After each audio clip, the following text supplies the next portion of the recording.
ولكن كنقول على بالاغلبيه المطلقه ما كانش واحد التقدير لذاك المجهود الخرافي اللي دار لا حسين عموته ولا اللي دار جمال السلامي، وهذا ما يخيفني على ايضا بدو الزكي. الناخب الوطني السابق الإطار الوطني بدو الزكي يحط الرحال بالأردن لقيادة منتخب النشامة كثالث مدرب مغربي يقود هذا المنتخب تواليا بعد الحسين عموتة الذي تألق وتعملق مع المنتخب الأردني. أيضا أكمل المسيرة جمال السلامي بمشاركة مونديالية مشرفة هي الأولى في تاريخ كرة القدم الأردنية.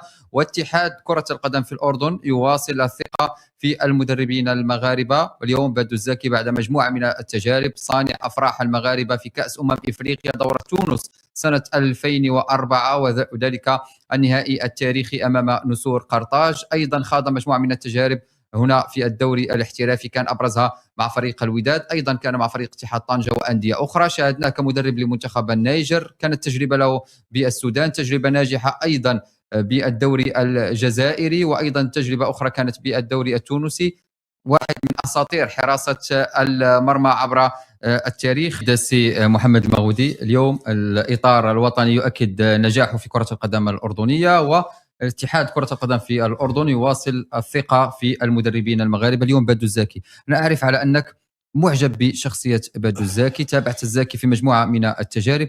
لو جاك سؤال من الشارع الرياضي الأردني أو من الإعلام الأردني بصيغة أخرى، مثلا ما هي أهم الأشياء التي يتميز بها بدو الزكي حتى تعرف أكثر الشارع الرياضي الأردني بقيمة بدو الزكي وأيضا الأشياء التي يتميز بها كمدرب؟ أنا كنت كنتمنى يجيني سؤال آخر من الشارع الأردني يقولوا لي شنو خصنا نديروا مع الزكي، نقول لهم كان خصكم ديروا الاحترام مع الزكي ومع جمال السلامي ومع حسين عمود، لأن اللي ما كانش هو ما كانش تقدير واحترام. ما كنقولش بشكل عام، ما كنعممش، ولكن كنقول على بالاغلبيه المطلقه ما كانش واحد التقدير لذاك المجهود الخرافي اللي دار لا حسين عموته ولا اللي دار جمال السلامي، وهذا ما يخيفني على ايضا بدو الزكي. لان انا تبعت شي برامج حواريه فيها بعض الاعلاميين ديال الاردن الشقيقه يتكلمون عن المدرسة المغربية بواحد النوع من التبخيس ومن التحقير ومن التنكر لما قدمته للكرة الأردنية. تصور مثلا كيقول لك ما أنتجته كرة القدم الوطنية الآن، كرة القدم الأردنية الآن، هو يعود إلى المرحوم محمود الجوهري وعدنان حمد أيضا وعدنان حمد. هاد حسين انا في العهد ديال محمود الجوهري الله يرحمه ولا ما عمري سمعت انا المنتخب ديال الاردن دار شي انجاز. انا ما شفت الانجاز شفته مع عموته، ما شفت المسار الموفق ديال المنتخب الاردني شفته مع جمال السلامي. دونك انا بالنسبه لي السؤال المطروح الان، هل سيستطيع بدو الزكي ان يتعامل بمنطق الصم البكم، وهذا هو اللي خصو يدير مع الصحافه الاردنيه، خصو يتعامل بمنطق الصم البكم. نقولوا بعض الصحافه ما نقولوش ما نوضعوش كل شيء في سكه واحده. قبيله قلت لك ما كنعممش، ولكن الاغلبيه غادي بهذا.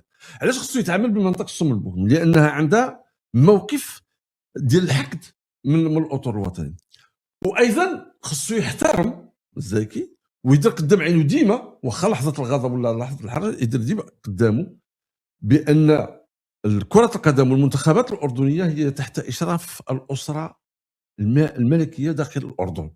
دونك خص التقدير لهذه الأسرة ويشتغل بالمنطق مع هذه الأسرة الملكية في تدبير المنتخبات الأردنية.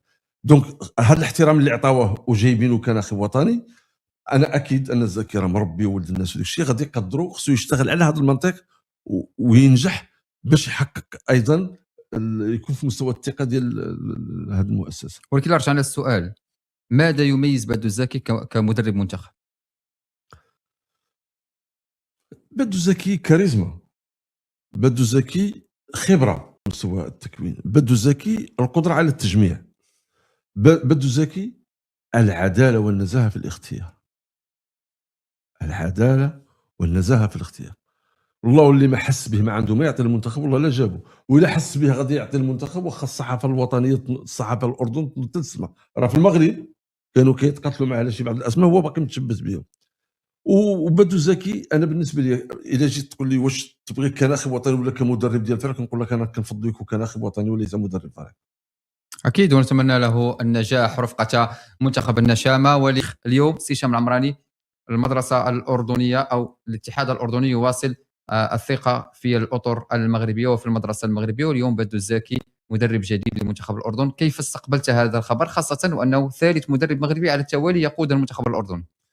كيف استقبلته؟ استقبال فاجأني صراحه. كيف وقيله فاجأ بزاف ديال المتتبعين ديال الشأن الكروي باستثناء محمد المغودي، وغنقول لك علاش. من بعد لا قال هذا غتحمل مسؤوليتك.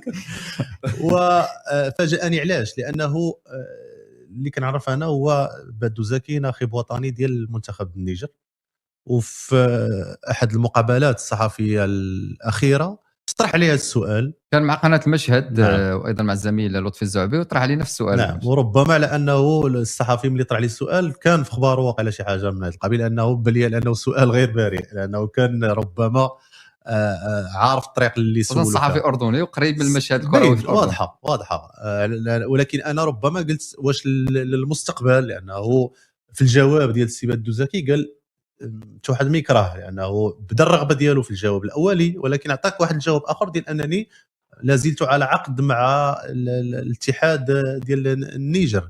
هذا هو اللي جاتني المفاجاه، لانه قال لازلت على عقد، ما قالش على انه مثلا ربما لاننا وصلنا لواحد الفتره ديال انهاء العقد، او لا ممكن لان تكون عندي مشروع اخر في مدرسه اخرى، او لا في فريق اخر ولا منتخب اخر. بالتالي هذا هو يعني الجانب اللي فاجأني. الجانب الاخر اللي ما فاجأنيش هو ان السي بدو زكي من المدربين العظماء داخل المغرب عندنا ولا في افريقيا ولا على المستوى العربي، مدرب اللي داز بتجارب عديده واستطاع على انه يحسن من ذوك المنتخبات. كندوي على النيجر ملي مشى بدو زكي، النيجر ولا من المنتخبات رغم احترامي لها الكبير ان اداء ولاعبين وجوده لاعبين فمتوسطه جدا، ولكن عطاك فريق اللي يقدر يقاوم، يقدر ينافس منتخبات متمرسه. كيبقى على ان بالنسبه لي انا باش نكون واضح، لا يختلف اثنان في القيمه ديال بدو زكي على مستوى العمل ديالو، على مستوى الفكر ديالو الى اخره. كيبقى عندي التخوف هو ان شفنا الاردن مع الحسين عموته فين وصلت، وهي فين كانت في كره القدم، وصلت مع الفينال ديال الكاس اسيا. شفنا مع السي الحسين عموته والوصول وخلاهم على راس المنافسه ديال كاس العالم في دور المجموعات. نعم، ومشى.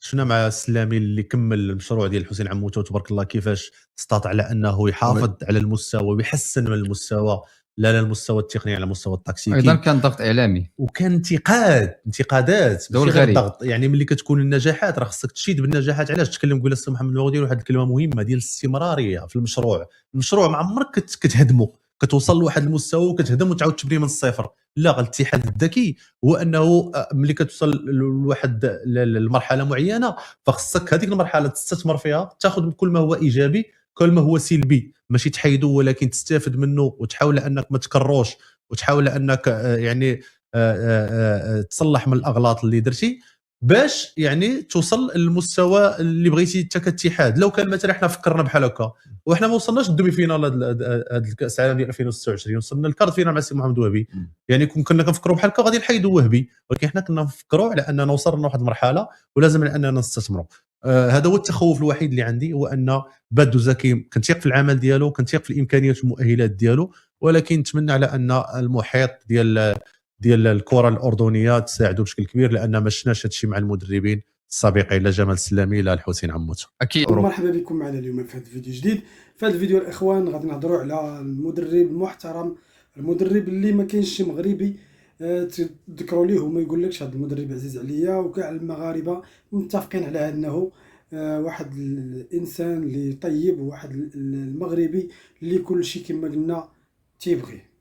هضره اليوم على بدو الزكي اللي رسميا تم التعاقد مع الاتحاد الأردني لكرة القدم لمدة سنة لتدريب المنتخب الأول، من بعد ما الحسين عموته، جمال السلامي، دابا حاليا بدو الزكي. حنا في فترة قبل كنا جمال السلامي وكنا ما بغيناش يمشي يدرب من التعلن انه هو المدرب الخلف حسين عموته كنا قلنا ان اختيار ما عجبناش، لكن كان بواحد النسبه اقل من دابا، لان كان كما شفنا من بعد ما تعين حسين عموته على راس المنتخب الاردني، شفنا كيفاش من المباريات الاولى الاستعداديه او حتى الرسميه اللي كانوا ما فيهاش نتائج، كيفاش كان الاعلام تيحملوا هو المسؤوليه ديال الخسائر ولا الهزائم اللي كان تيتلقاها المنتخب. لكن في الوقت اللي ولا المنتخب تيلعب مزيان ولا تيحقق نتائج، وفي كاس اسيا ادى مباريات كبيره، وصل حتى للمباراه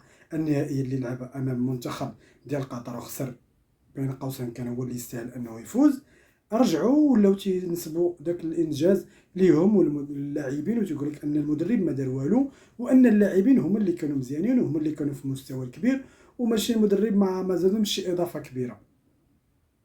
ومن بعد حسين عموته بطريقه سلسه خرج من المنتخب بدون اي مشاكل، وقال لهم بانني انا عندي مشاكل عائليه، المراه ديالي مريضه وخاصني نكون حداها ونعتني بها، ودابا حاليا ما غاديش نفكر في التدريب، سمحوا لي. وخرج واقترح عليهم جمال السلامي، وفعلا تعاقدوا مع جمال السلامي، وكنا خرجنا وقلنا ان هذا التعاقد ديال جمال السلامي ما عجبناش، للحكم ان شفنا كيفاش الاعلام ديالهم ولا المؤثرين ديالهم ولا كلشي كانوا تينسبوا داك النجاحات اللي دار حسين عموته للاعبين وليهم هما، والحسين عموته بحال كان ما دار والو.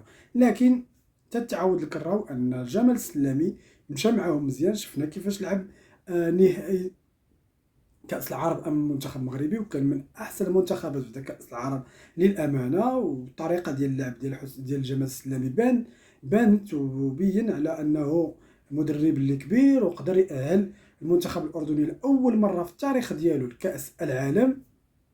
هذه بوحدها راه تبارك الله. ومع ذلك خرجوا وتهضروا على جمال السلامي، وشفنا كيفاش في المباريات الاستعداديه كيفاش ان هذاك اللاعب ديالهم المغرور اللي فاش كان جمال السلامي عاطيهم خطه باش يلعبوا وهو تبدل الخطه، لكن في مباشره تلقاو هدف وناضوا مشاكل في الفيستير ديال المنتخب الاردني، وكان خاصو هذاك اللاعب ما يبقاش، هما فرضوا عليه بزاف ديال الاسماء، بزاف ديال المشاكل كانت عندهم، لهذا شفنا ذاك النتائج الكارثيه في كاس العالم. ومن بعدها شفنا كيفاش انهم الخروج ديال جمال السلامي من منتخب الاردن بديك الطريقه اللي ولا شكر ولا حتى طريقه ولا ما فيهاش حس ديال الاداب ولا ديال حسن المعامله ولا ختام المسيره معهم بطريقه اللي تكون مزيانه، بحكم انه هو المدرب اللي اهلهم لنهائيات كاس العالم لاول مره في التاريخ ديالهم، وهو اللي داهم حتى لنهائي كاس العرب، وبين قوسين كان ممكن يديو اللقب لولا ان المنتخب المغربي كان موجود، وكان طارق سكيتيوي كان صراحه مدرب اللي كبير في ذاك الكاس. دابا حاليا تنسمعوا ان بادو الزكي تيسني عقد لسنه كامله، ما عرفتش كيفاش دار ليها، كيفاش ما خذ العبره غير من جوج المدربين اللي قبل منك، شوف غير كيفاش تعاملوا معاهم، كيفاش خرجوا بجوج من المنتخب الاردني، كيفاش انهم تينكروا الجميل ديالهم، واخا تمشي معاهم دابا شي دابا انا تنقول لكم من دابا بادو الزكي ولو يدير اللي دار مع منتخب الاردن، واخا يمشي معاهم ويدي معاهم كاس العرب، يعني كاس العرب غادي تكون في السنه القادمه، واخا يدي معاهم كاس العرب، واخا يدير معاهم انجازات اللي عمرهم ما كانوا يحلموا بها، في الاخير غادي ينسبوا الانجازات ليهم واللاعبين ديالهم، والمدرب يقول لك انه ما دارش لنا شي حاجه كبيره، وفي حاله ما كان شي اخفاق فراه المدرب هو الاول غادي يلصقوا ليه كل شيء وغادي يصيفطوه كما صيفطوا جمال السلامي. انا صراحه ما عجبنيش هذا الخبر وما تنعترض عليه، ولو انني عزيز عليا بزاف بادو الزكي، تنكون ليه كل الاحترام والتقدير، لكن هذا القرار هذا ما كانش في المحل ديالو. بادو الزكي انا كون كان جات عليا ولو يجلس كاع ما يدربش ولا يدرب منتخب الاردن، ولو انه مدرب كبير وبزاف ديال المنتخبات ولا انديه يبغيو ياخذوا الخدمات ديالو، لكن تنظن انه اختيار غير موفق، ومازال الايام بيننا وغادي تبين لبادو الزكي انه الاختيار ما كانش في المحل ديالو. اخوان، هادشي اللي كان عندنا اليوم في هذا الفيديو، نتمنى انه يكون نال الاعجاب ديالكم. الى عجبكم ما تنساوناش من الشجاع واشتركوا معنا في القناه وفعلوا الجرس باش يوصلكم جديد ديالنا دائما. حتى الفيديو الجاي ان شاء الله، تهلاو في راسكم، الى الملتقى باذن الله.